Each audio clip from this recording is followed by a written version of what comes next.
Welcome to Talking Tea with Auntie, where we discuss interesting topics with everyday people. And today's topic is cosplay, with special guests Monroe Menagerie and LifelikeJay. Now, on to your gay auntie, Shining Neighbor. Hello, my loves. This is your gay auntie. Welcome to Talking Tea with Auntie.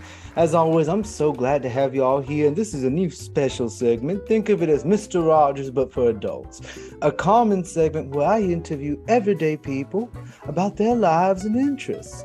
And on this fantastic occasion, I have two wonderful people here to talk about cosplay, and I'm going to be introducing them here shortly. We will have Monroe Menagerie and LifelikeJay, or Jay Vasquez, as our two cosplay guests. As always, I'm so excited to have them both here. And so remember, if you enjoy this content, feel free to put that notification bell, give a like, and subscribe to this channel. Now, let's give a brief introduction to both our guests. We'll go into guest number one. Now, today on my show, we have our first guest, Monroe Menagerie. Good afternoon, good evening, Monroe. I'm so glad to have you here, my love. Happy to be here. Thank you, Auntie. How is your evening going? It's going well. It's finally warming up here in West Texas, so I've still got my electric blanket, but things are going well. We had a beautiful holiday, so we've survived Christmas now and looking forward to New Year's, and maybe eventually I'll catch my breath sometime in 2023. 2023, I think, is going to be our year. I hope, and that's what most people will probably be. No, they'll see this before 2023 if I can knock this out quick enough. So, my love, I'm so excited to have you here on this episode of Cosplay. So let's start with the basics. Let's get to know you a little bit. What is it you do in your daily life and then what led you into cosplay?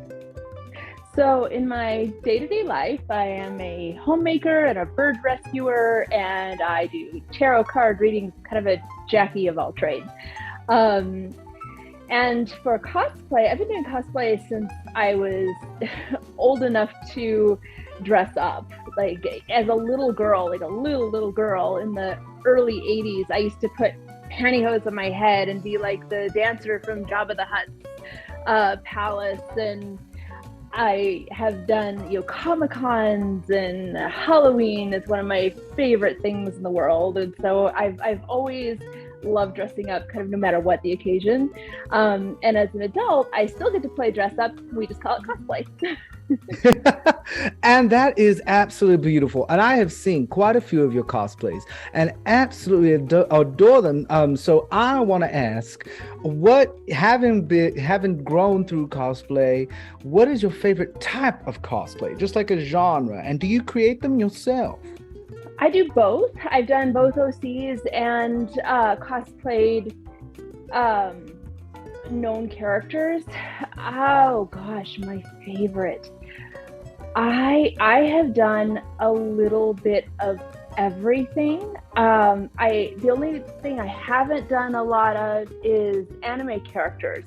But DC universe, comic book universe, video games, obviously, with Lady D. I've done kind of a little bit of everything, so I don't necessarily have a favorite genre. It's just I gravitate towards characters themselves who speak to me.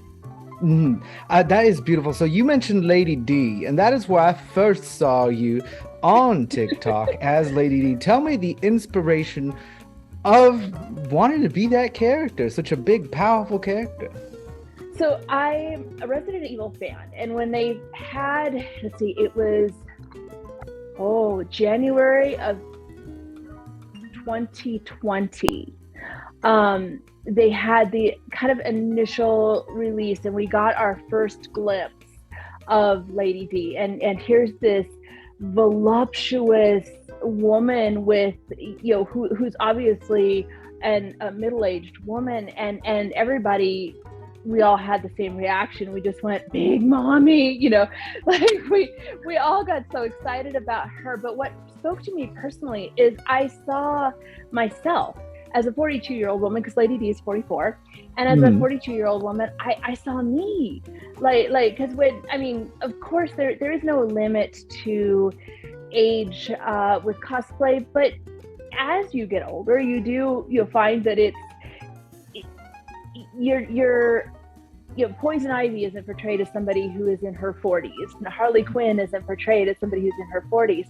So for me, it was immediately seeing myself in her curves, myself in the lines on her face. I saw me, and that was so cool and exciting. And then what amplified that cool and exciting moment was the reaction to her, because we as human beings, we especially femme and female identifying human beings too, you kind of see your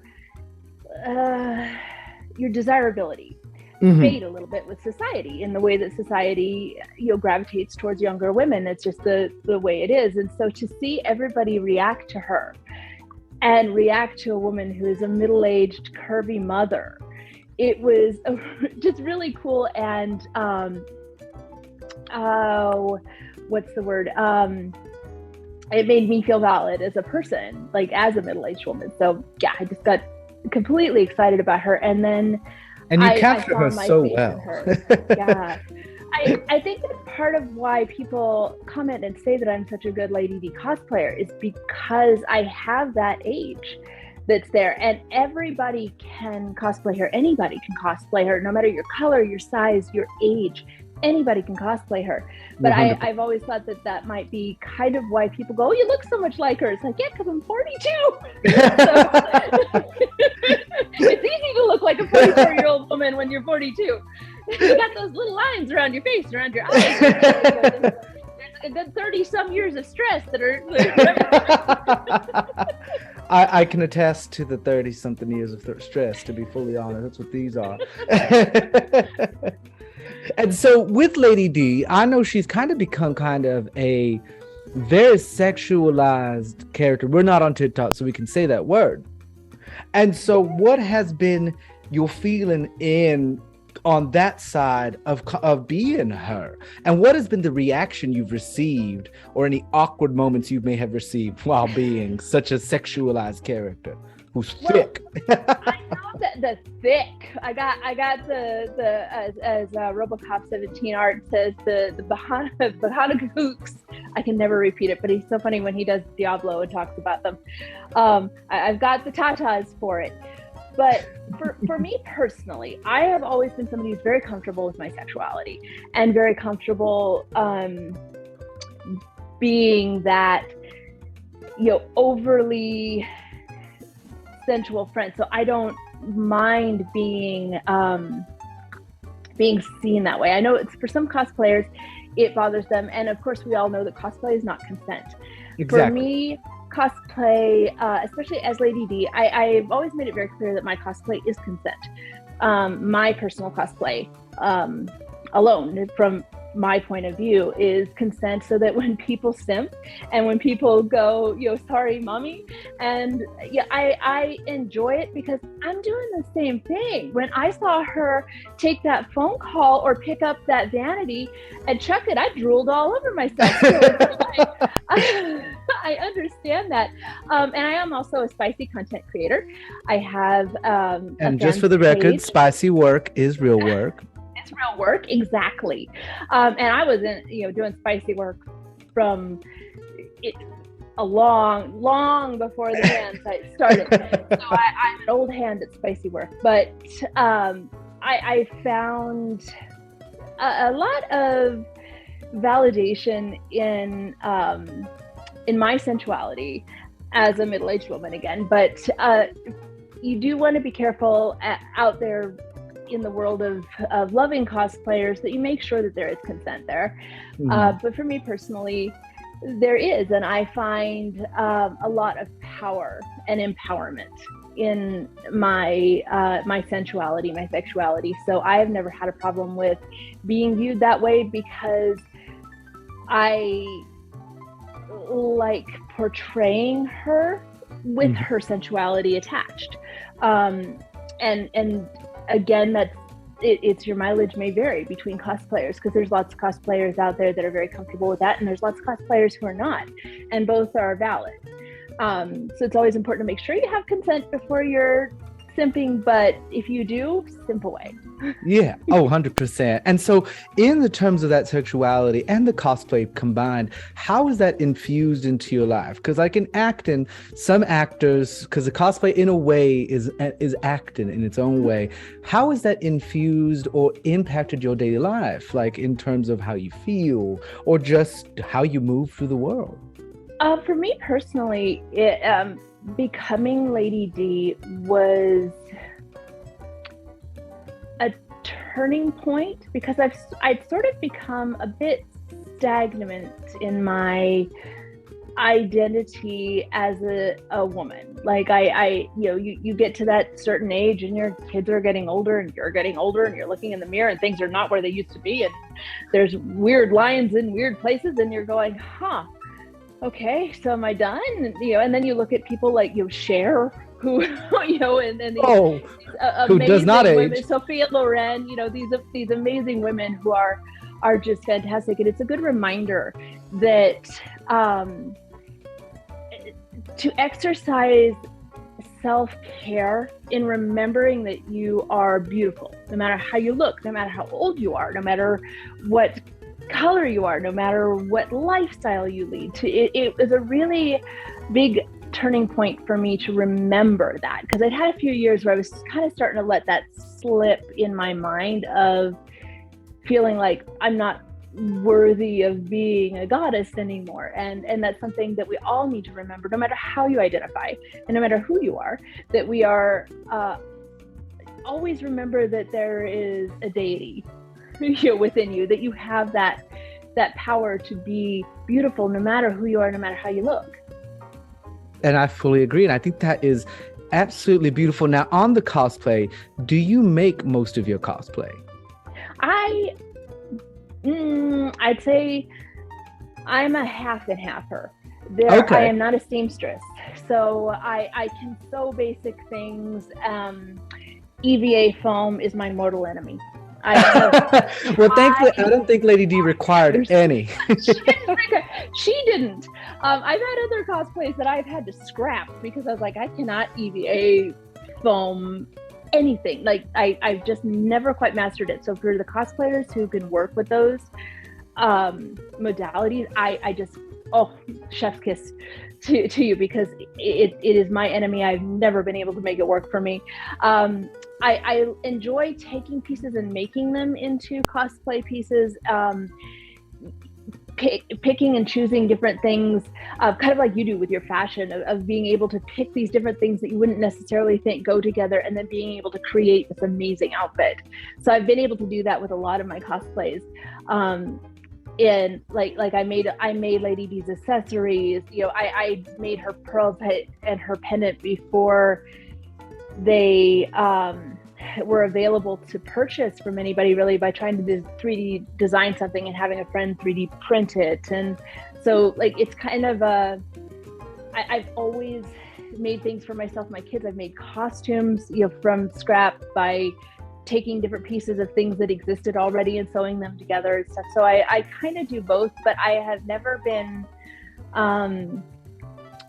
the person who could create a pattern out of thin air and create these marvelous, amazing cosplays out of nothing. And I think it's important to convey, because there can be in the cosplay community a feeling of you're not a true cosplayer unless you have built everything from nothing, until you started from absolute scratch and built it from scratch up. And I think that's really important not to let that become the case, because in my time as a cosplayer, have met so many people who want to get into cosplay and they feel like they can't because they can't sew, or they can't create, or they don't feel like they have the creativity to come up with something from scratch. And I think that's so important to, if you are dressing up as somebody you love, you're a cosplayer. Your level of cosplayer. There's no reason to gatekeep. Exactly. It is something that gets there's a lot of gatekeeping in the community, and I think that it's important for people who want to get into it to understand that it's about loving it. It's about wanting to dress up as that character. It's about embodying something that you love and enjoy more than it is about your individual skill to create that cosplay or that character. Same with OCs. Yeah, if you're coming up with your own original character and they're nothing more than somebody in a t-shirt who wears a mask, or somebody who just it has a little bit of facial makeup on and your regular clothes, like, don't ever let the feeling that you're not good enough to be called a cosplayer stop you from doing it, because it's, no matter what your skill level, it's about the joy that comes with it and the passion that comes with it. And that is honestly very beautiful and perfect timing, because we're going to bring in our next guest.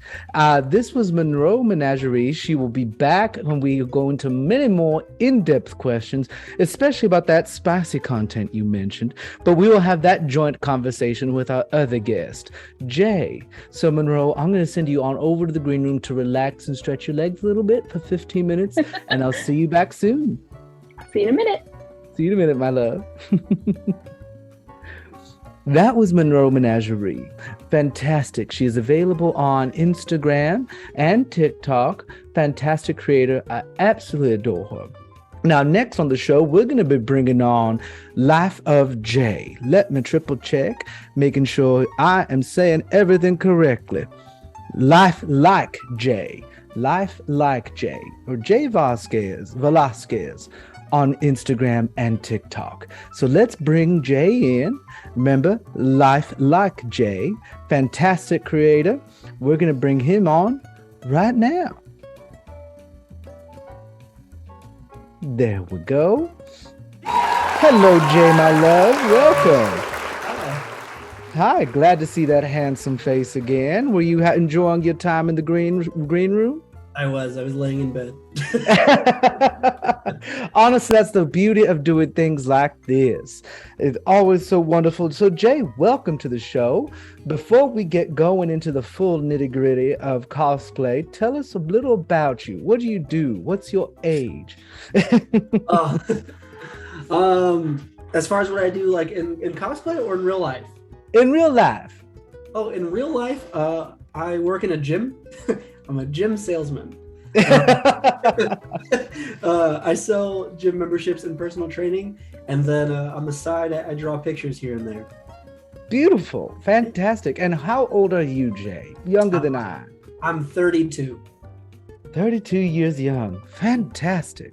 And so you are obviously somebody who works out, who works at a gym. What got you into the wonderful world of cosplay? For me, it was a chance meeting with Stan Lee. Really? Yeah. It's a very long story about me on happenstance going to a Comic-Con here in Washington State.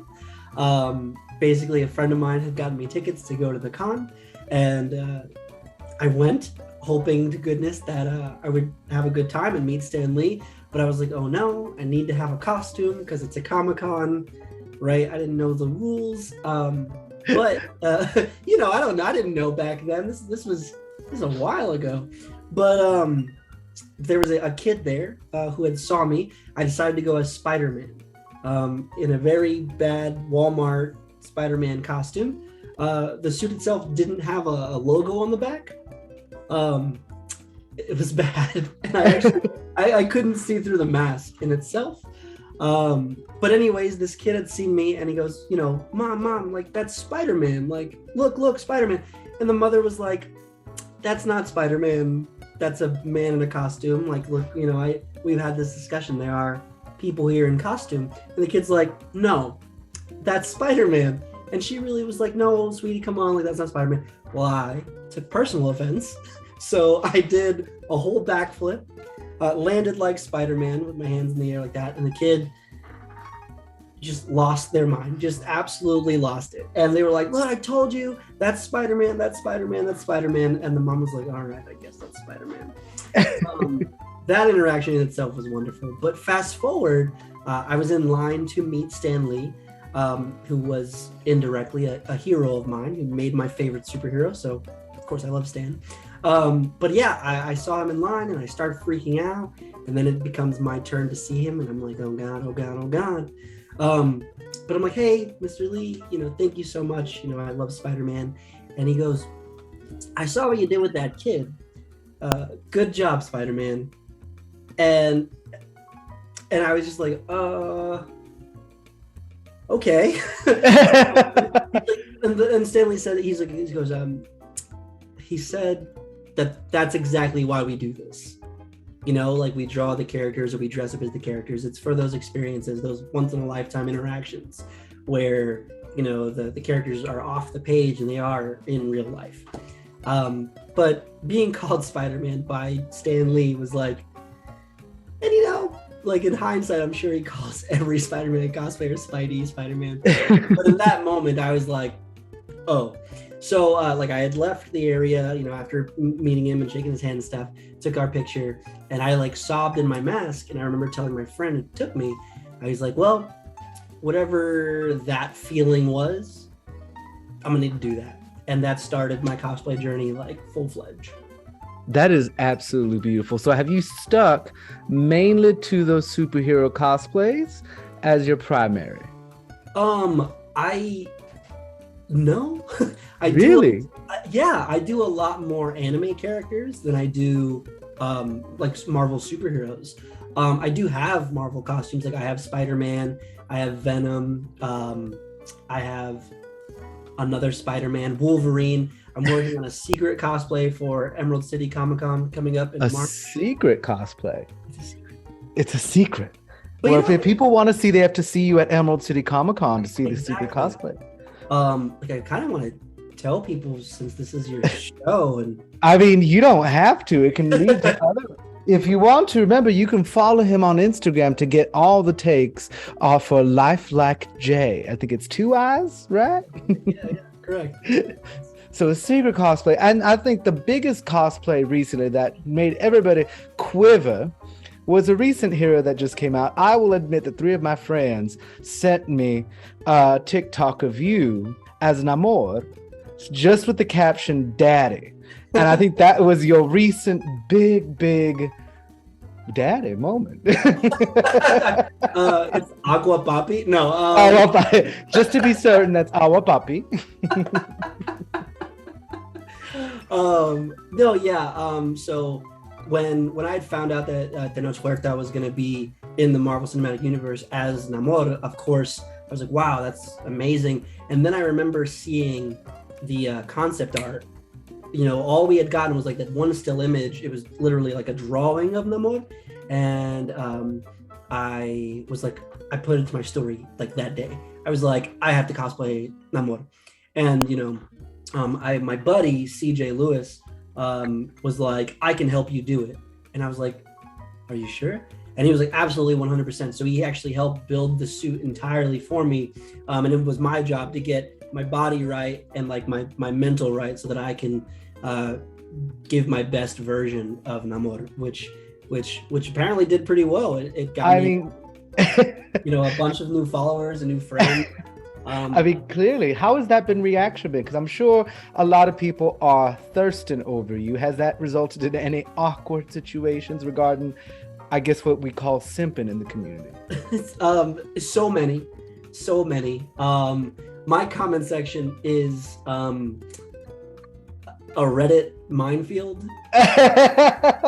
It is wild. It's the Wild West in my comment section. Because it's funny because it's like you see my friends. They're like, "You look great. This is awesome. Oh my god, wow, so cool." Then one comment down, you're like, "He could fill my ocean," and I'm like, "Oh my god." And it's been fun.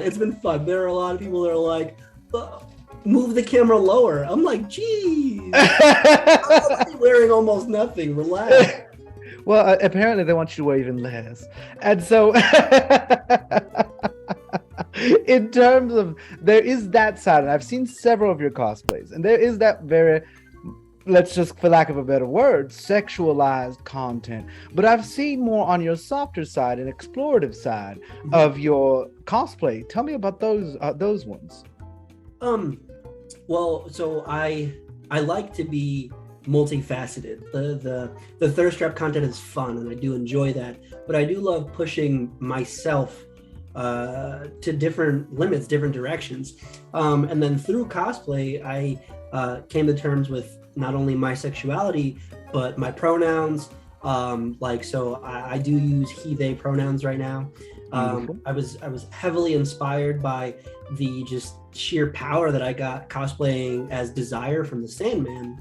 The actor Mason Alexander Park, they are also a non-binary actor, and just they were barely in the show. There's a non-speaking part of the show where they're in it for like 5 seconds, and then there's literally like 2-3 scenes of them, and their stage presence just demanded focus. And I was like, whatever that is, I'm gonna do that. And then I did it, and it just revealed to me that yes, I'm 210 pounds, and for the most part, people only see me as a large person. But these cosplays where I can, show off my softer side or my femininity, allow me to kind of put a curtain over that for people, and they stop seeing the literal mask that I have, and they see me as whatever character that I'm bringing, regardless of anything. And that is absolutely just beautiful. And that actually leads to my next question of how has cosplay impacted your life, a daily life? Because you have your daily life of work, and that's outside of cosplay, but how has it influenced your daily life? It, if anything, is inspiring, right? Because at the end of the day, I'm an adult who works an adult job. I have adult problems, right? But in cosplay, I get to actually turn all of that off, and I get to just be those characters. And the way that I cosplay is a little different than other cosplayers. I don't know how everybody does it, but I know that for me, I do everything I can to embody that character. So their hopes and dreams and their fears and their strengths, their weaknesses, their desires, I try my best to exude, right? Mm-hmm. So for me, in my real life, I try to replicate those feelings, because when I'm Wolverine, I am very strong, and not many things can hurt me, you know what I mean? And so if Wolverine can have that, why can't Jay? So I try to take bits and pieces from these characters, and each of them teach me something new about myself, that maybe it's okay to be a little afraid of stuff sometimes, or maybe it's okay to be a little softer or a little quieter sometimes, given whatever situation I'm living in. And that's wonderful. And it's clearly shown, because you said earlier about expressing your they them pronouns and your sexuality, and that is absolutely beautiful incident that it's been able to do that for you. And then on the more practical side, how much goes into your cosplay, either monetarily or time-wise, or do you build them?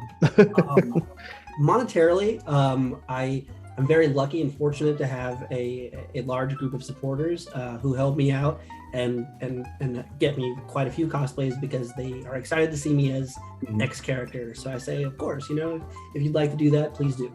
But then the time that goes into each cosplay, regardless if it's me just putting it on or trying to build it, I have to develop some kind of emotional attachment to the characters. So let's just use Desire for example, right?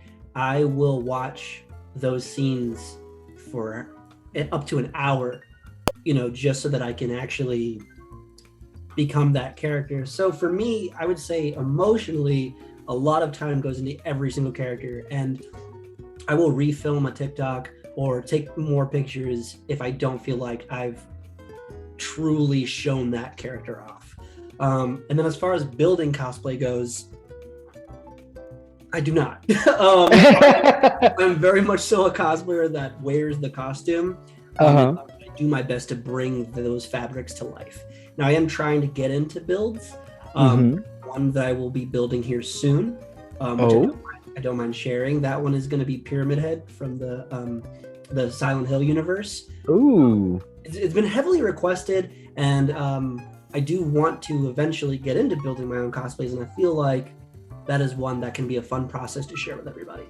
Oh, I think so too. Especially the piece should be quote unquote easier to build than something like a 40K armor or Elven armor. I'm so scared to build like actual armor. Everybody's telling me like cardboard and foam for pyramids.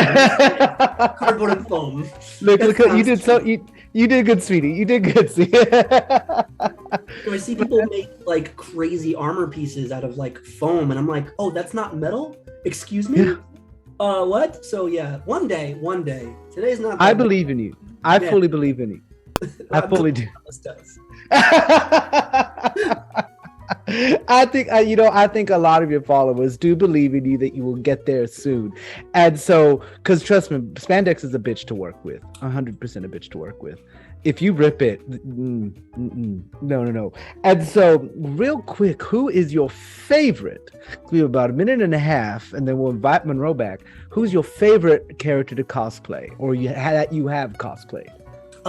Right now, it is a solid tie between Namor and Dr. Frankenfurter from Rocky Horror. Really? Well, yeah. I was thinking about it, and I've thought a lot. So Namor gives me the power and majesty of being this powerful king from Talokan, but then Dr. Frankenfurter, it's like freedom in the most fun way I could possibly say. Also, I look great in heels, so. Those squats clearly helped. That is absolutely beautiful, and that the juxtaposition between the two, astounding. I saw the Frankenfurter, beautiful. You also did a Jareth from the Labyrinth. That was all. I think you did Desire, Jareth, and Frankenfurter within the same time frame, and we can talk a little bit more as to possibly why you may have done that. Yeah, sure. And I think we have quickly, what is your favorite genre to cosplay? We have 19 seconds. Anime. I don't know. No. And with that, we will bring Monroe back from the waiting room and have her join us for a nice. Oh, that is loud. Stop. And we welcome Monroe Menagerie back. Welcome back, my darling. Happy to be back. Hi, Jay. Hi. I'm so glad to have them both here so we can discuss things back to back. And we have questions from my patrons on Patreon, but those will wait for a little later. If you would like to ask questions of my guests on this show, become a patron on my Patreon for as low as $3 and support your gay auntie. But we're going to move right into further discussion of cosplays. And I guess I will ask this. I asked Monroe what was an awkward situation she's been through. It's been a lot of the simping. Jay, darling, what has been an awkward situation that you've had to endure since you've been in cosplay? Comic-Con and touching. I wear a lot of spandex, so yeah. My one that I thought about actually just now because I'm looking at a picture of Spider-Man is I do squats. Okay, I have a large rumpus, so they say. But in the spandex, Spidey badonk. in the spandex, there's no room for imagination. So I remember taking pictures with this elderly woman, and I remember that her arm started around my shoulders, and as the pictures continued, she ended up on my butt. So, and I like when the pictures were done, I'm in my full mask. I know that I looked like this, but you couldn't see. And she was like, "It's okay, Spidey. They look great." And I was like, "What?" Yeah, the simping is fun. That's different than everything. I love the simp comments. They feed me, but the physical awkward interactions, those are the ones that leave lasting impressions. Oh yeah, I can imagine. Monroe, have you ever had, because you do cosplay a very sexualized character with a very pronounced top and rump, as Jay said. Have you had anybody try to touch you in that way, or do you put on stilts to make sure? Because Lady D is what, 9'6". 9'6". 9'6". She is 9'6". My dogs just got out and are now all over me. So sorry about that. I have the times I have worn her to Comic-Con, I actually haven't. But when I did Harley Quinn, I had a lot of people who would just reach up and grab my butt. And I wish to this day that I had part of my cosplay had been the mallet, because that would have been. And again, it's the spandex. At least in the big long dress, you got the assets showing, but there's something about spandex that makes people think that they can just grab a hold of you. Well, it looks so inviting and plump. It's like a peach. Like, let's just grab hold of that. And it's like, oh, let's not. And once again, cosplay is not consent, everyone. Especially to touching. It may look like a ripe Georgia fruit plus peach, but do not try to take a bite. Your words have never been spoken. But luckily, I've had a good look in her costume. Part of that is I'm usually wearing the claw glove, which for me is just the nails. So I think people understand that there is a little bit of a physical threat to their safety, that if they violated my personal space, that I could just shank them with my very long nails. But no, otherwise I've been lucky. That is grabbing Harley Quinn's butt. Yeah. So we had Deadpool cosplayers. Yes. Have you cosplayed Deadpool yet, Jay? I've not cosplayed Deadpool because a movie accurate suit is like $1,700 minimum. And with today's rent, no. No, and you're in a very expensive state, Jay. Yeah, you're telling me. Don't remind me. You see, me and Monroe and I are lucky to be in one of the less expensive states in the Union, though it's not the most cohesive. And I'm gonna put it that way for anybody that doesn't want to get political. We pay a price for the cheaper.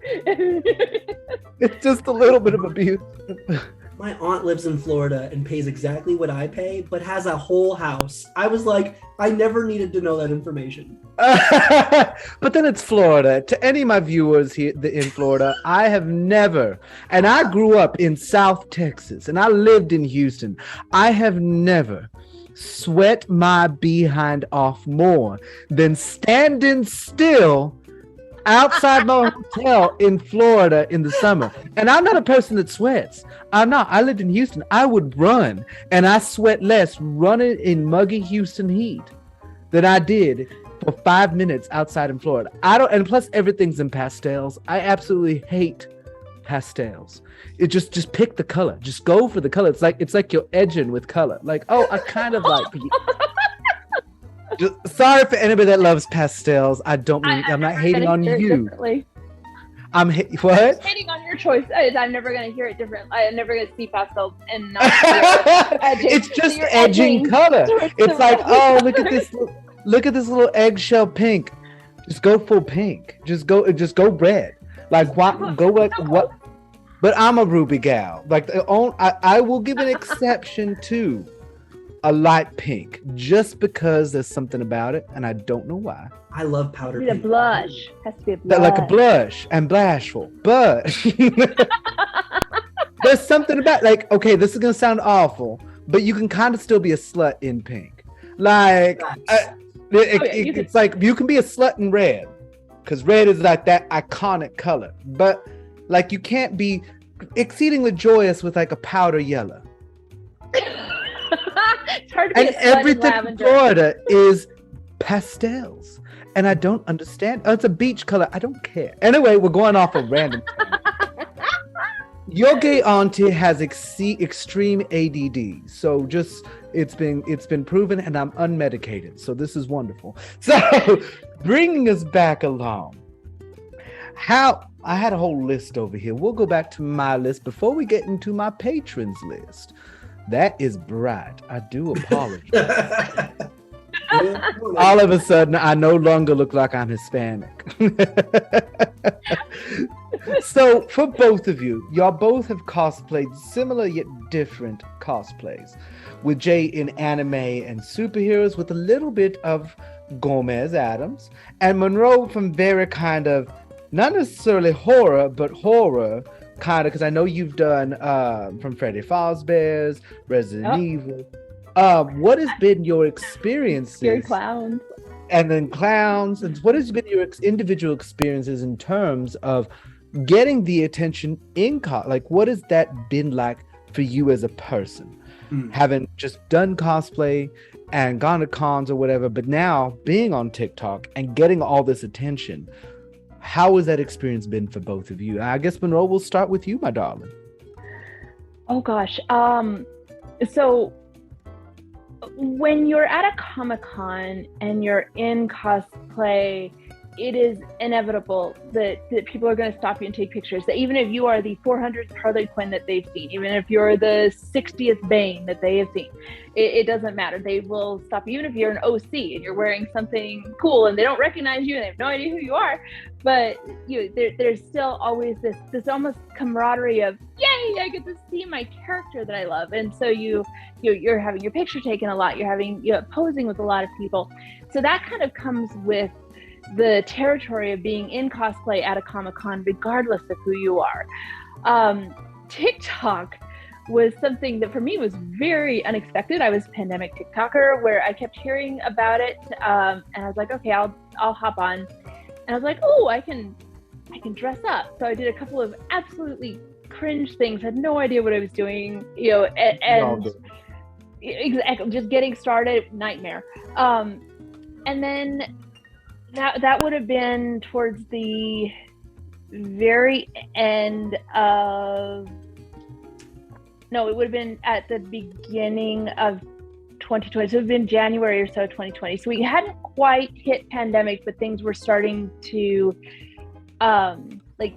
people were starting to discover, my age group was starting to kind of discover TikTok and impose ourselves onto the Zoomer app. But then when Resident Evil happened and I did the Lady D cosplay, it blew up for me. And I'm still a relatively small creator, under 100,000, which I've been edging 100,000 forever. So out there in YouTube land, if you're watching this and you have an interest in following somebody and looking at my old cosplays or my current birds, please follow me. I'm sick of edging 100,000 followers. It just annoys me. But I just want that 100,000. I just want, I don't even need more. Just 100K. Like, just because it's like, when people go, how many followers do you have? 94,000. It's just a weird number. And so I was not prepared. And the biggest reason for my jump in followers was because I was being a dumbass in my cosplay, and I was making self-deprecating humor is my thing. I love making fun of myself. It's how I beat bullies when I was in middle school, and it's just always been kind of my thing. So I was making fun of my boobs. And there's this other cosplayer who gets the Lady D figure with these bags of pinto beans that it takes throws them on the ground. These are just lima beans or whatever. And I'm just sitting there going, I want to do that. I want to take it right off at the end of the day. That's not fair. And I almost didn't post it. And I was like, I need something to post it. I'm just being stupid. And I had like 8,000 followers, and so I posted it. And then I got like 60,000 followers in like 2 days. And my phone just, I'm like, what is happening? What is happening? Oh God. And I'm not particularly a people person, so all of a sudden there were a lot of people, so I had to learn how to people. But I love my TikTok people. I have so much joy from that app, whether it's getting to play dress up, whether it's just being me, whether it's showing off my menagerie of animals, it brings me great joy. So, and that's what the app should really do as well. And Jay, how about for you?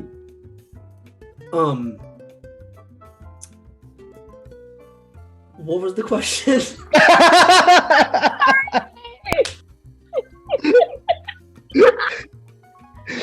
How going from just doing cosplay from a Comic-Con, and now you have cosplay online on TikTok, and it's been percolating, getting you followers. How has your experience been that as a 32-year-old man?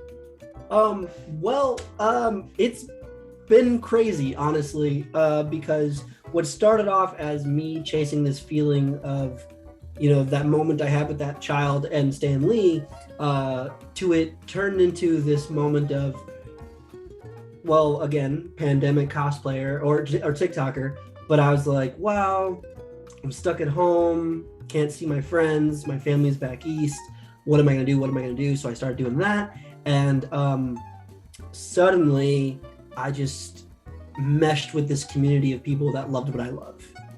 And, seeing these other TikTokers who are now my friends, but seeing them back then and looking up to them like, wow, like that's so cool. Like I want to cosplay on the internet and have people think that that's cool. And here we are where suddenly these people who I looked up to are my mutuals, and I still look up to them.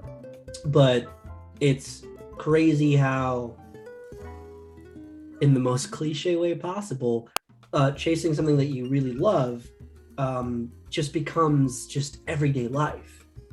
Like going from like, I'm gonna put the Spider-Man costume on to like people know that Spider-Man video I did.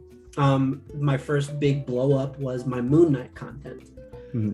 So I love Moon Knight. Like I think I love it. I love Oscar Isaac. I love the character Moon Knight from the comics. I love him in the show. But I think at the time that Moon Knight was coming out, it was myself and like 2 other TikTokers that were like making Moon Knight content, and I'm friends with them now. But like for me, I was like, oh my god, like this is so crazy. Like everybody's just like loving this content, loving this thing. People were like, you look just like Oscar Isaac. I was like, where? They were like, the nose. But I was like, that's. I was like, thank you. I'll take it. I was like, I do appreciate that I can breathe well, I guess. No, but it was just so much fun. It was, I don't know. I think that's the best way. I think fun is the best way, because like emotionally, I love it, right? I love every minute of it. It's such a blast to create content that I like and then have people like that content. So I stopped trying to make content that I thought people would like, and I started making content that I liked. And that was a big shift for me, because now I'm like, I like that character. I'm going to cosplay this character, and I'm going to make videos that I'm going to watch, because I'm a little obsessed with myself. And I watch, I think everybody should. Obsessed with Jay. So I watch my own videos, and I'm like, you cringy ass dork. But then I laugh, and then sometimes I do some really cool stuff. Like some of the transitions I do, which is another thing that gained me popularity, is how I do my transitions. Some of them I'm like, well, look at me. I'm like, well, so I think that's it. I think just the overall feeling of fun and joy that I get from cosplaying is the biggest change in my life now. I think I answered that right. I will accept it as an answer just because you're so pretty, and I'm lucky I have 2 very beautiful, pretty people on this show tonight.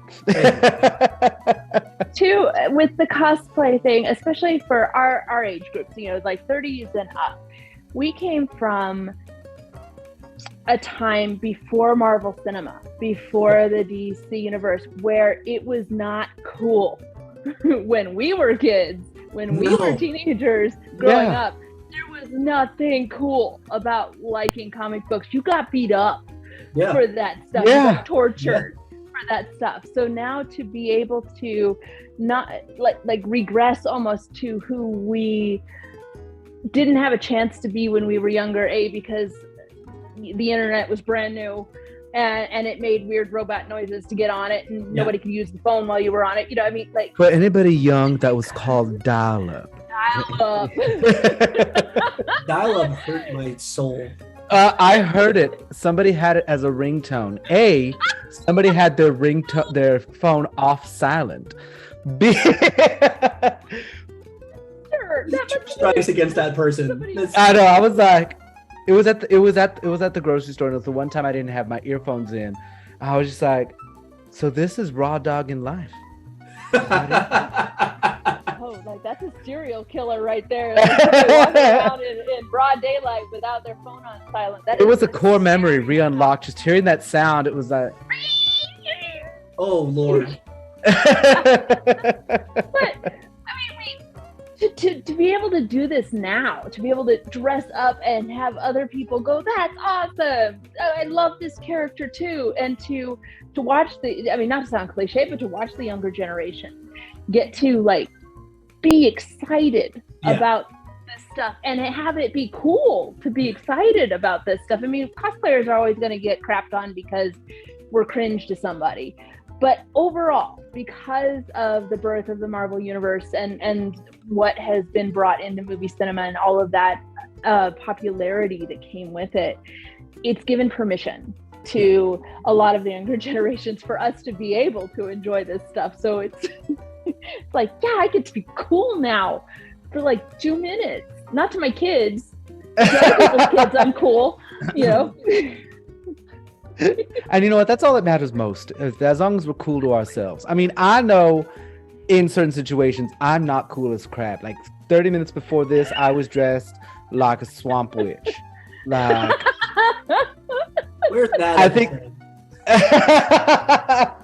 I was. I just got this tattoo, and I was like, I don't feel like I took a nap. My hair was everywhere because I take post-tattoo naps. And so I look like I'm not. I only look cool for like 30 minutes to an hour when I'm shooting these things, so it's perfectly fine. But I guess let's see. Where are my glasses? Do like my mom. My glasses. I can't see without my glasses. Where are my glasses? My glasses. I mean, if we were to have either a bootylicious or boobylicious Velma, I would be perfectly happy with either one of you doing either. I've wanted to cosplay Velma so long. New idea? Maybe you just need a nice little sweater. Would you do the full skirt or would you do slacks? I think. Jay, make my day. Say the skirt. I think it's got to be the skirt with the knee-high socks. Yeah, I think it does. I think it does. I think I honestly fully support that. Good. I'm just like in the sweater. I'm Velma. Jinkies. Well, good. Simultaneously cosplaying Encanto and Velma. Oh no! Honestly, I like that crossplay. Weird tonight, but I'm gonna enjoy them anyway. What? My dreams are gonna be weird tonight, but I'm going to enjoy them. I'm sure you They're will. singing surface pressure. Like a drip, drip, drip. No, that's not a bad. That's a very bad segue.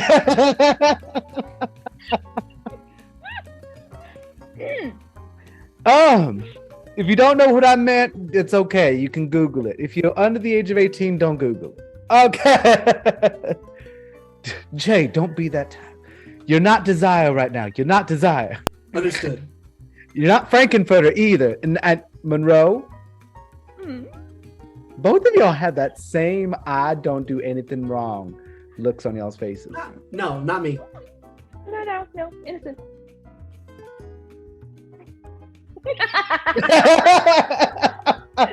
I don't believe it for 1 second. I've seen you as Frankenfurter and you with your big old bitties out. So don't even. You got me. I did. So let's go into these Patreon questions. Yeah. For my patrons. So we have our first question, and both of you are required to answer them. Where is it? Make sure I don't do that one. Okay.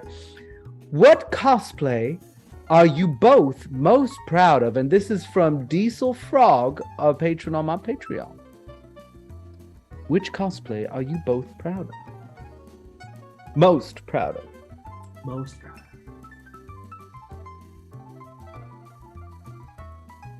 Let Jay take this one first. Okay. I think it's a tie between my Frankenfurter and Namor. Really? Beautiful. And Monroe will ask why right after this. Monroe, who is yours? My favorite, obviously Lady D, and I think close second would be Roxanne Wolf. Okay, so now this will lead into a question that's additional of my own. Why are you most proud of both of them? Well, Namor, because it allowed me to have this very masculine presence, this very regal presence, while also still somehow being sensual. But then Frankenfurter allowed me to let loose in a way that I had never done before. It taught me how to walk in stilettos. I had to practice before I filmed any of those. It was like 30 walk cycles for an hour. Just Oh, yeah, no, it's 100%. From doing drag, heels will knock you out. yeah. I basically took the very cartoonish hip sway, and then it created I can do this, and then now I can dance. I can dance if I want to. But anyways, I was gonna go into that whole song. I stopped myself. Always. But yeah, so like those two, because they're so different from each other and they've brought out such different personalities in me, I have a very special place in my heart for those two cosplays. So I'm most proud of them. Monroe, why for you? Lady D, because kind of as I had mentioned earlier, it was a way to revisit who I am as a middle-aged woman, to enjoy all of the little things about me that make me, my little lines and my curves and things that helped me embrace who I am as a human being again.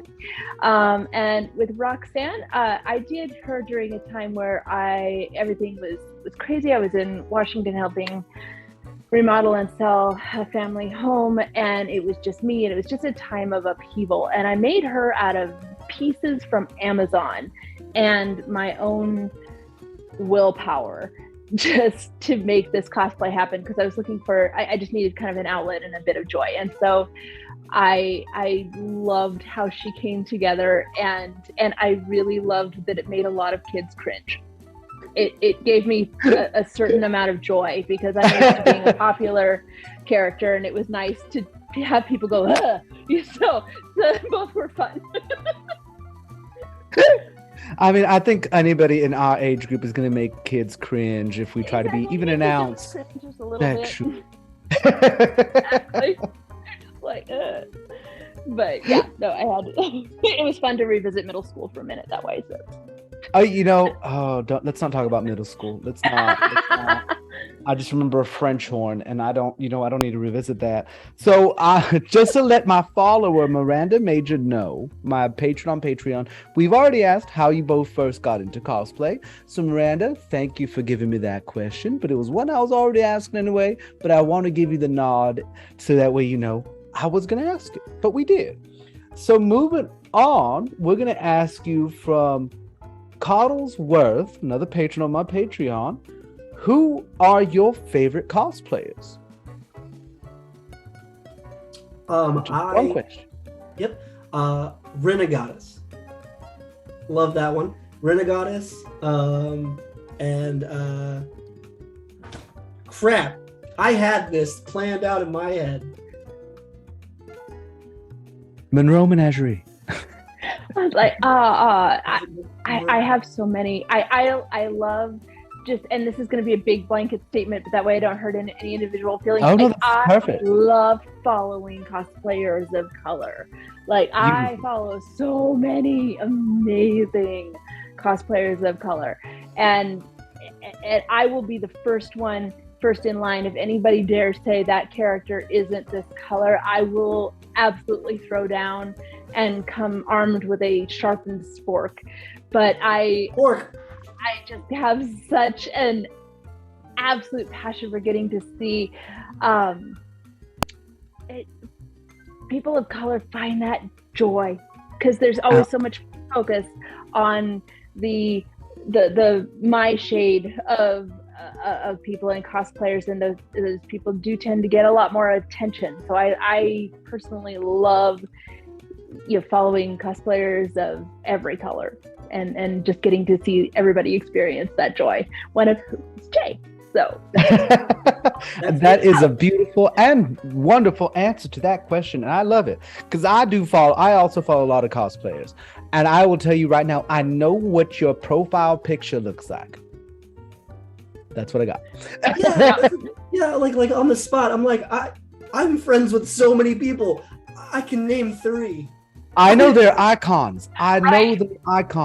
Yeah. I can never remember the names. Yeah. Plus, ADD makes it that way. So. Plus, TikTok is weird too, because it'll show you their actual name versus like their profile name. Like you can shift back and forth and stuff. So I have so many people that I'm like, oh yes, this is my friend, and I could spot them in a crowd of 1 million people,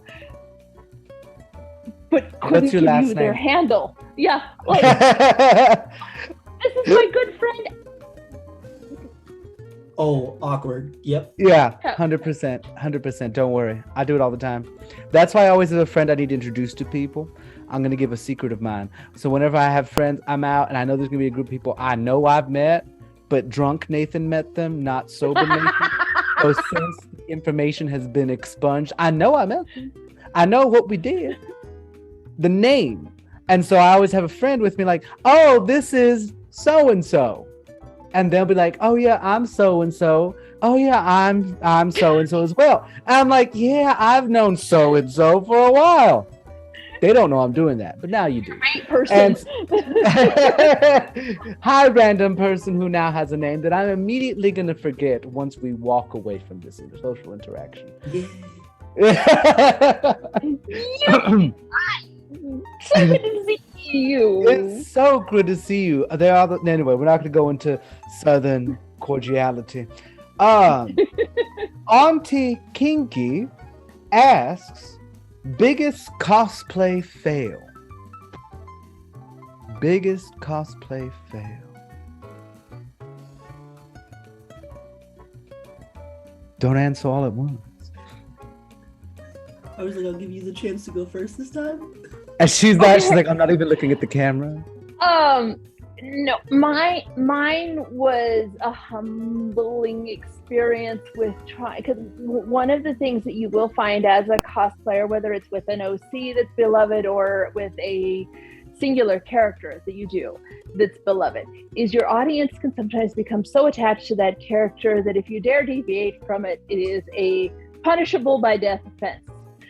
And so I as a joke, because around the time of Lady D's height of her popularity, there was another AI character that came with Samsung called Samsung Sam, which is like their version of Siri.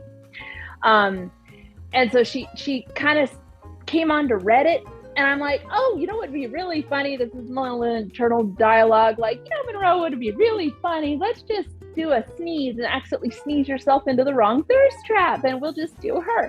So I put her together, and I loved it, and I loved the way I looked, and I did this, and and then I was like, it was that, oh, I fucked up, like audio from TikTok, and I'm going, oh no, and I'm like playing with Sam's hair and Sam's outfit on. The amount of hate that poor bitch got. like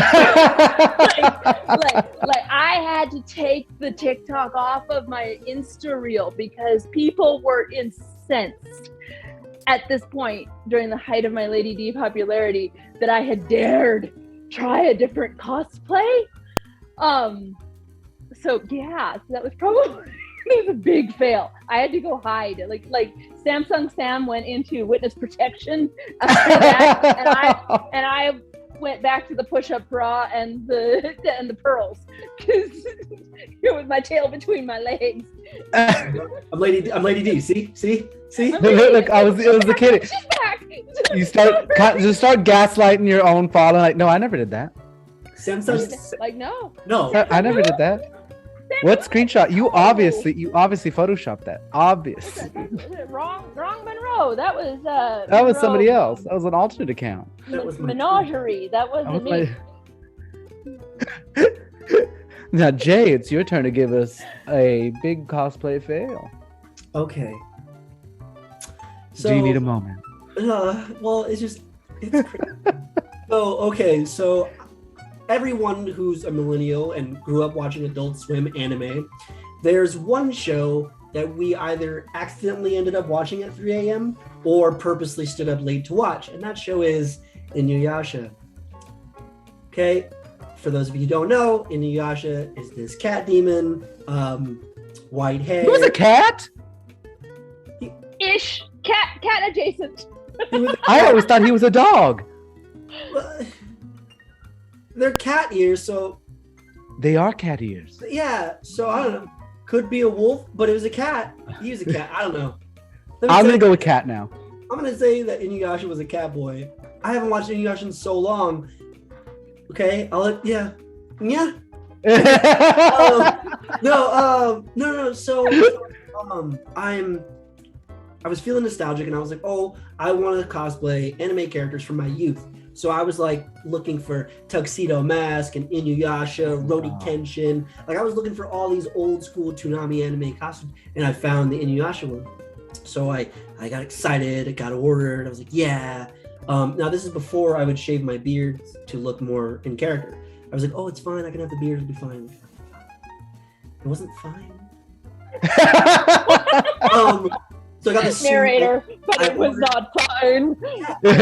Extra it indeed large. Was not fine. It was at this moment Jay knew he fucked up. So I got the suit. It was not an extra large. It was like a small, and I hated that. So like the sleeves didn't even go all the way in my thing. The sword didn't match. The fangs weren't fitting in my mouth because I didn't know how to melt the gel, because those don't come with directions. They're just like, melt this. Oh, no. Okay, for how long? What do I do? Anyways, so I put on the wig.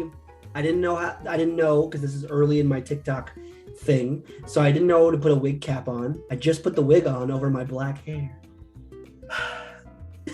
and then the cat ears.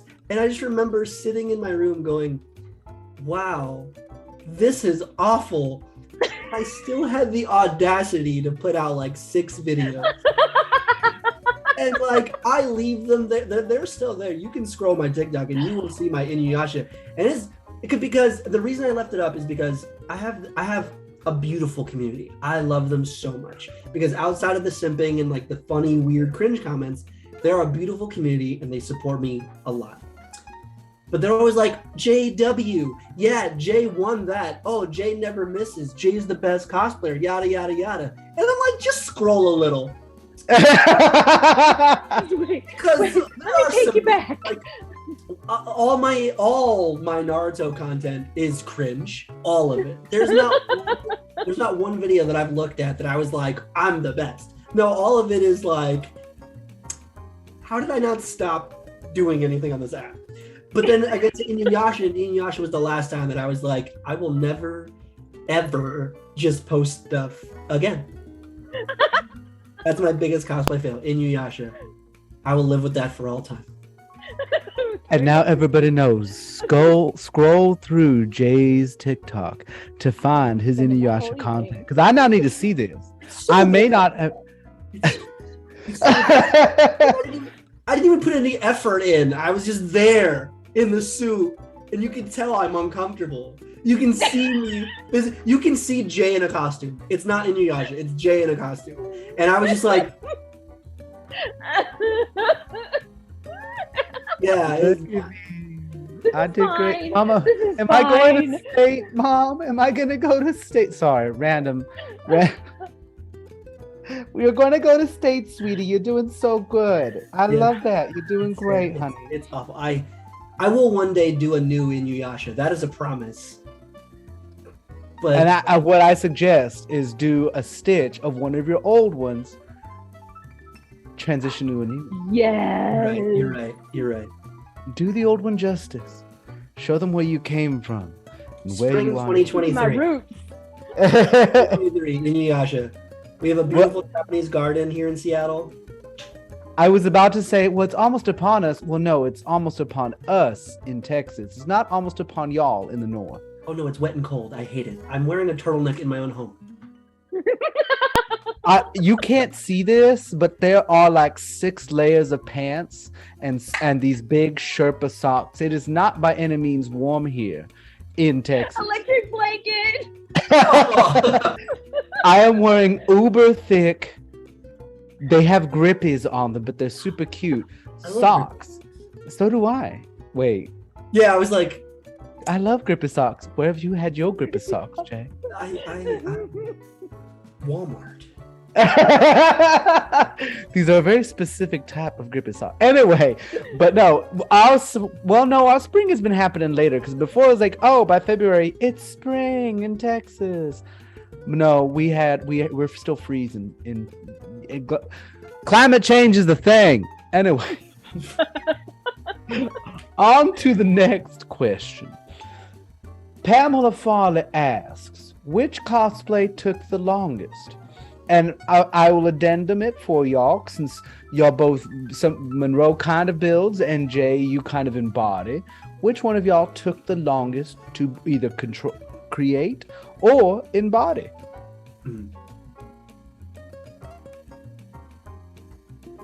For me, it would be Desire from the Sandman. That's a new persona for me to dig deep and find my femininity. So finding that strong but sensual, like feminine smoothness, that one took a really long time to create because I had to expose that out of myself. And then Jareth. Yeah, Jareth took a long time because for a while of being in that costume, I was just dressed as Jareth. It took a little bit for me to become, the Star Child. It took a long time. And I was, yeah. Actually, I put on the costume, tried to film TikToks, was disgusted, sat down and watched Labyrinth in costume. Then I was like, it's time. Yeah, I wish there would have been a TikTok of that, honestly, to see that process. Because I remember I tried to do you remind me of the babe, right? And I was like, ill. That took 40 minutes by itself. But then I was like, all right. And then I watched the Labyrinth as Jareth, and I kept like walking through my house with like that smoothness, that swagger, that like super gross kind of creepy hitting on her vibe he did. And it was, it was, look at it. Yeah, it has. Yes. It was the 80s, right? 80s? No, I know. It's just the makeup was so pretty, and I was like, I'm pretty. But yeah, so, and the mullet was everything for me. But yeah. So those two characters for me, I think were some of the hardest I've ever done because I had to create personas that I'm not typically like, the femme personalities are very hard for me still as I'm learning how to be comfortable expressing that. And then Jareth, I'm not as smooth as I'd like to pretend I am. So, yeah. And Monroe, your turn. So for me, the putting together clothing and costume items is usually pretty smooth no matter what the character. For me, a lot of the time consuming comes with the wig styling. I had to teach myself off. Like, drag queens have taught me everything. They've taught me how to contour my my manly masculine face. They have taught me how to style wigs. Like, everything I know as a cosplayer, I've learned from drag queens. And so I taught myself how to style wigs. And that can definitely take time. So Lady D's wig is probably one of the most time-consuming pieces that I have, because there's a lot that goes into styling that wig. But anything that I do, whether it's Roxy, whether it's other FNAF characters, whether it's Lady D, things that involve changing your face with makeup, changing the shape, becoming an entirely new person. Eyebrows, getting eyebrows just right, because the way that I do this, and I know there are pictures around there floating around the times that I've shaved. Like, I shave off my eyebrows, except for like one little tiny tuft here and here, and getting a different human being's eyebrows just right is something that is very difficult for me to do. So recreating a face can come down to how the eyebrows are shaped. So a lot of times that will literally be the thing that will take me the longest, is shaping a brow and figuring out the best way to contour a face, because I have a very distinctly heart-shaped face. So like Lady D's face is much more round. So learning how to, contour just right. So she used to take me from start to finish. I finally got her honed in to about 90 minutes, but I'd even like color, like paint with just paint about this far back of my hair, because it would show, the bright red would show under the wig. And so she was very involved, piece by piece, even though she doesn't look that elaborate. Actually getting into her and becoming her was extremely elaborate. But any character I've ever done, I've had to change the shape of my face, the style of my face, or my eyebrows, automatic, gonna take a minute. So. I can see it. It shows off. Subtlety does take a lot of time to make it look subtle, especially make it look natural. Is one of those things that is very hard. What is this? Hold on. Don't either one of you. You I know the general vicinity of where both of you live. As in city, but I'm very tenacious in finding people. And Jay, you're a big man in Monroe. I know where you live. It's not a big actual physical address. I do. You have a danger girl. You do have my physical address. It's a 9-hour drive, but when you drive, it's like 5.5. You just push on through, and you manage to, like, all the times that I've done midnight road trips with you, you somehow manage to bend the time-space continuum. Tech keeps me alive. Jill texts me the entire road trip. Because like get to the western tip of Texas to get to San Antonio is 10 hours by itself, but 8 of those hours is nothing. If you're living in West Texas and you're watching this, I'm sorry to say this, but it's a shit side of the state. It is full of nothing but racists and flat, and it smells like manure. I don't know, like that. It does. Anyway, when people think of racist Texas, that is the area. There are good people there. El Paso is there. But however, I have never seen more racist billboards than in West Texas. Yeah. Anyway. I'll stick to my coastlines. We have a coastline. Sure. Yeah. We have a coastline.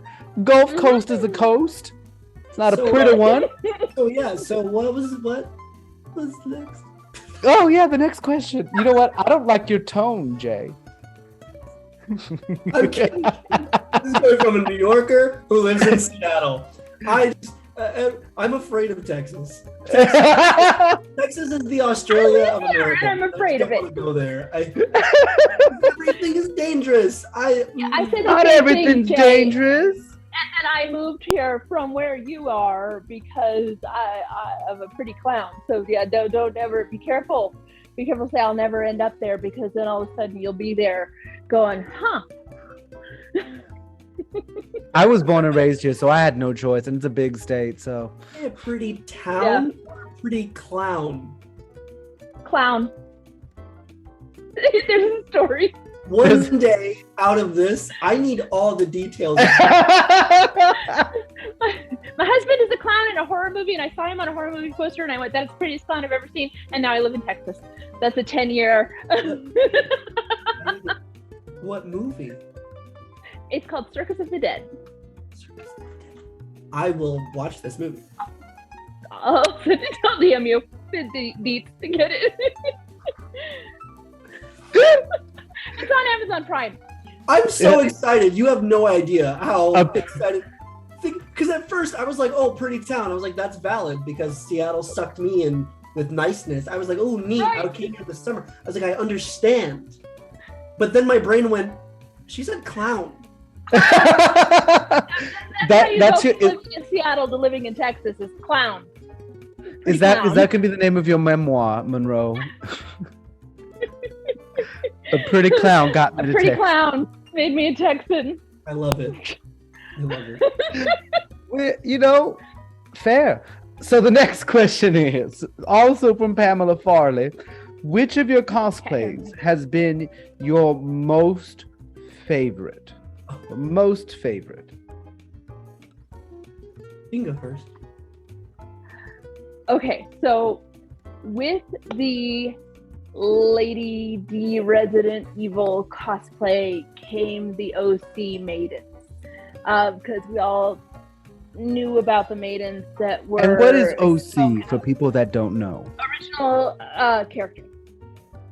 So somebody that you just kind of make up from scratch, and the maidens were mentioned. We knew that the maidens were in the castle and were being used for Lady D's wine, and we knew little tiny bits and pieces of them. So in one of the diary pages that you find while you're playing through the castle level with Lady D of Resident Evil, it mentions a maiden just in passing named Adela, and that she had angered she'd angered Daniela Dimitrescu, and Daniela had slashed her face. So while the maiden kind of OCs were all happening at once from a bunch of different cosplayers, the maidens were all made by all these other cosplayers as women who were in love with Lady D. And there were all these different, you had maidens who, and we play off each other. We design whole storylines around the maidens and around Lady D, and the different cosplayers would work together, whether they were the Lady D or the maiden cosplayers. We'd all make our own storylines with these maidens and Lady D. I did Adela, and my version of Adela was this bitter, angry, salty bitch who hated Lady D because she had been tortured by the daughters and then made into wine. And she's a castle ghost now. So she just roams the castle, torturing Lady D in whatever way she can. And I loved being her because she was the anti-Lady D. So you have, I spent all this time being this beloved character that everybody simps over. I loved the juxtaposition of being able to then become a character who hated that character and who tortured, messed with her, did all these little things to just, like, I did one TikTok where I flushed her pearls down the toilet and was just always doing whatever I could to annoy her, irritate her. So it was fun to be both characters, but I had so much. As silly as she was, as insignificant as she was probably one of my most fun characters because I just got to let loose with her. And especially being an OC, there's not really a lot of, you're not having to worry about certain canons or living up to expectations about them. So that can really be fun in any OC. Mm-hmm. But yeah, she was the one that I had the most fun playing. Just being a salty bitch. A salty dead bitch. Goals. Any frustration that you had at the day, anything that was going on, you just poured that into her, and she got away with anything. I'm not gonna say what went through my mind. I'm not gonna say what she walked around with a Raid can and a fly swatter, messing with the daughters and stuff. It was just fun. So yeah. Jay, who is your absolute favorite to cosplay? I was like formulating this answer the entire. I was like, ooh, this. You know, I will. Would it be terrible if I said all of them? No. No, because No. that's valid. Yeah. I love all my characters for all the different reasons. I love the ones that make me laugh. I love the ones that make me super like serious. I love the ones that make me feel super sexy. My favorite though, I think my favorites are Namor, Moon Knight, Frankenfurter, Desire, and my version of the Punisher, which I never actually talk about. Oh. But I love. Ooh. Okay, so like when you think of the Punisher, when you think of the Wait, Punisher, you think of like, you know, I'm Frank Castle, I'm mad. Okay, so do you know who Duke Nukem is? Yeah. Okay, I took all the Duke Nukem audios I can find on TikTok and I put them with, and it made me so happy. Oh my gosh. Yeah, the nukification of Frank Castle, and it was just a blast. So I love the I love the characters that make me explore things, you know, and just you know, because like it's so easy to put on a character. You know, I put on Moon Knight, I watch Oscar Isaac, I copy Stephen Grant, and I say hello, LifelikeJay, how you doing? Hi, you know, and then I beat Mark Spector, and I just want to fight, and everybody's against me. I love my wife, but do I? I don't know. You know, it's fun to do these things, right? But then when I get to like completely go, I'm going to put on high heels and lipstick, or I'm going to wear a bunny suit and flex my muscles as Bunny Girl Senpai, or I'm going to take a character that's hyper masculine and super mega toxic and make him hilarious. I'm going to do that. And there we go. That's both of y'all are just fantastic. Both of you. And you were talking in character, Jay. Monroe, are you capable of talking as Lady D? Oh yes, I've done a lot of spicy content. Spicy content. I've done spicy content as Lady D, Mother Miranda. Yes. Well, give us an example, shall we? I bring it back up. Oh, my favorite was when we did the Uno. We did there's big thing with Lady D and Uno. I had a lot of fun doing that when I'm trying to think of that. Now you put me on the spot. I can't remember any of her lines. You're welcome. Mother Miranda. Yes, I'll be there for the time. Quiet, child. Ooh. Yeah, she's I was still stuck in Adela in my head, so I was like, wait, dig, go find her. She's in there somewhere. I'm flipping through my Rolodex, and that's not something that people are gonna know. Flipping through my iPhone notes for the young people, like, okay, she's in there somewhere. Yes, of course, I remember the important ceremony. Yeah. I won't let you down. I love it. Jay, is there anybody else you want to talk as? I don't See? That puts us on the spot and we can completely forget all of I feel no shame. Y'all ain't guilty me feeling that. Because if you watch a lot of my content, right, I mostly do audios and transitions and have recently gotten to talking. So are you ready for a fun thing? Okay. So you hear the voice that I speak with. This is the voice that I choose to speak with living here in Washington. This is not my natural speaking voice. I actually took speech classes because when I moved here, I still talk like this. So unfortunately, growing up on the East Coast, we sound like we got syrup or molasses in our mouth, and we talk like this. So a lot of the times when I'm doing different characters, especially like Spider-Man or something like that, I have this voice on in the mask. So even though you can't hear me when I'm talking on the on the TikTok, it's how I do all of my like talking with my hands, yada yada.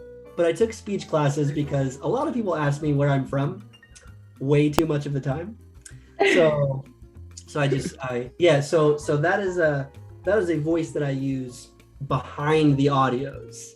Yeah, so especially like when I'm Jake Lockley from Moon Knight, even though he's a Spanish speaking character, my version of him on TikTok anyways is very much so the comic book version, which is a New York cabbie.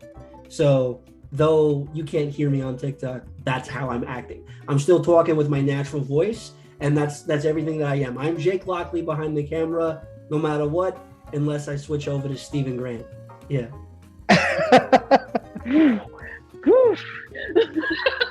Monroe, you okay? I thought it was 30 degrees where you are. Good. I see. What had happened was I think I've got my electric blanket on a little too high because I got real warm. Yeah. I got to turn that down because it's been clearly... unplugged for the last 30 minutes, Monroe.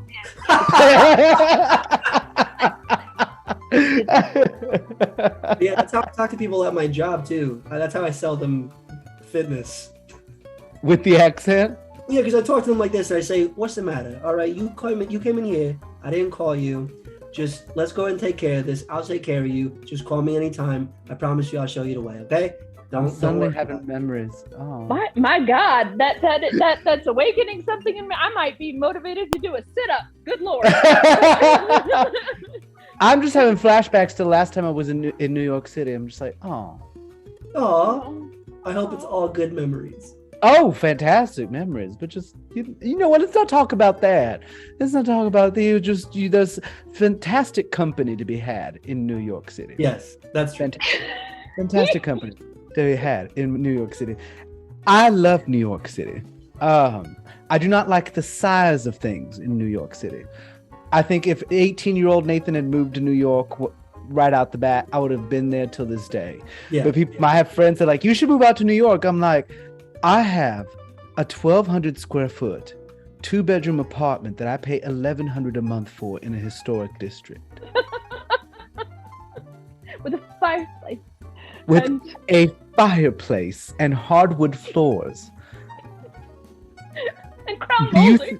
And crown molding. And yes, it doesn't have window units and gas heaters. Absolutely. However, 1,200 square feet for $1,100 a month. Hello, Jay. I'm crying at 850 square feet. Oh. At $1,250. I'm crying. I mean, we have those here too, don't you worry, but they're the washer dryer unit. I gotta go to the thing. I just felt something crack in your heart a little bit. Yeah. Can we talk about cosplay?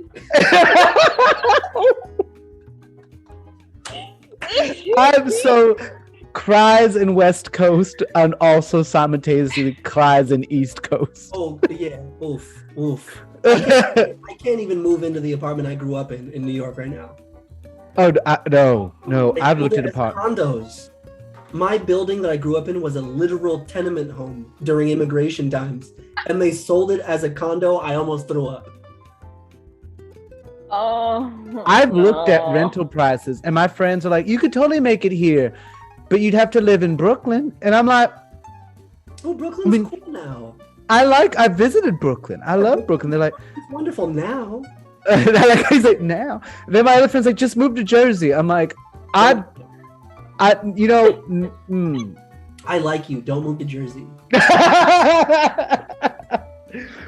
Anyway, yeah, that's rent in Texas. Back to cosplay, shall we? So scooting on, we're almost at the end of our production. So let's go on to your socials to promote yourselves, where people can find both of you. Now, Monroe, you can include your spicy content URL as well, if you'd like. Jay, I don't know, do you have any spicy content URLs that you are welcome to? I'm baking it right now. You're baking it? So I got approved. Now I just have to make content. Yeah. So I'll be doing is for everybody that's curious, my spicy content will be more risque. So I will be cosplaying whatever characters I'm posting on TikTok and Instagram, and I'll do teasers on Twitter. But everything's going to be like lewd, not nude. Mhm. Yeah, because Little cheesecakey. Yeah, I like teasing. It's more fun. It's his king. Kidding. You're not wrong. But anyway, no, my socials, my Instagram is LifelikeJay. It's LII LifelikeJay. Get it? My TikTok is LifelikeJay, spelled correctly. But on either of those socials, I do have either a Beacons page or a Linktree page where you can find everything I have. You can even find some of my secret art Instagram or my Twitter. Yeah, I know. Art Instagram? Yeah. It's okay. It's just something I do on the side. It's a hobby. I draw superheroes or sexy women because why not? I know. No, I know. Yeah, it's fun. Oh. Yeah. There was once upon a time before TikTok that I was like, I'm going to be a famous comic book artist. I went to art school. Yeah, I sell gym memberships. So that's how that played out. Okay. I mean, fair. I was a theater arts major and I wanted to become a director of operations and marketing. So, yeah. It's okay. I will be an actor and I will be in films and I will be in Marvel one day. You will. I'm manifesting that with question Manifest, bitch. Manifesting is very important. And Monroe, what are your socials? I am Monroe Menagerie on TikTok, on Instagram, and my Twitter is dead in the water, so I really don't use it. So just mainly TikTok and Instagram are my socials, and then my fans page link is on Instagram. And because if you link it on your TikTok, they will instantly ban you because they have an algorithm that will find it. So never link spicy to TikTok, only link spicy to Instagram, and you'll be good. So yeah, you can find me there, and I'm similar. I do a lot of cheesy, although I needed to buy a parrot recently, so I have like one folder that has a couple of pictures in it that are not just teasy, but anyway, yeah. But now but you got the parrot. Honestly, the ends justify the means. The kitty bought the parrot. So yeah, so we're good. But those are mine. Beautiful. Yeah. And a lot of my, as much as we talked about cosplay, I've had to kind of set my cosplay aside a little bit because I also have rescue wild birds and currently live with a blue jay who hates it when I change my face and will try to murder me. So I don't do as much cosplay right now as I'm trying to figure out how to do it separately from her. Yeah. That is 100% fair. And honestly, beautiful. And again, I want to thank both of you for joining me today, for talking to and Auntie. If you don't follow them yet on all those socials, go, feel free. I believe I can also link them down below in the description box. And thank you, Jay. Thank you, Monroe. This has been fantastic. I love both of you, and y'all take care. Until next time, everyone, thank y'all very much. Thank you all so much for joining us for the first episode of Talking Tea with Auntie. As always, I'm so glad you're able to join, and we'll be releasing a new episode every other week. The purpose of this channel is to showcase everyday people and their lives from a wide range of topics. I think it's a fantastic way for us to open up our little bubble and learn more about people all around us and across the world, and in a way, bring us all closer together. A special thank you to Monroe Menagerie and LifelikeJay for being our first guests on the show. Thank you to my patrons on Patreon who asked these questions of our guests: Diesel Frog, Miranda Major, Coddlesworth, Auntie Kinky, and Pamela Farley. If you would like to ask a question of our guests for our next episode, feel free to become a patron on my Patreon for as low as $3 a month. Also, a very, very special thank you to all my patrons on Patreon who make my content possible and keep my lights on and my kitty cat fed and allow me to produce all of this content. Thank you all so much. Now, our next episode will be focusing on a very everyday topic, but one that is very interesting, and that is parenting from two very different points of view. So stick around for the next episode in about 2 weeks' time. As always, I love you all, and remember, drink your water. You take care, my loves, and I love every single one of you.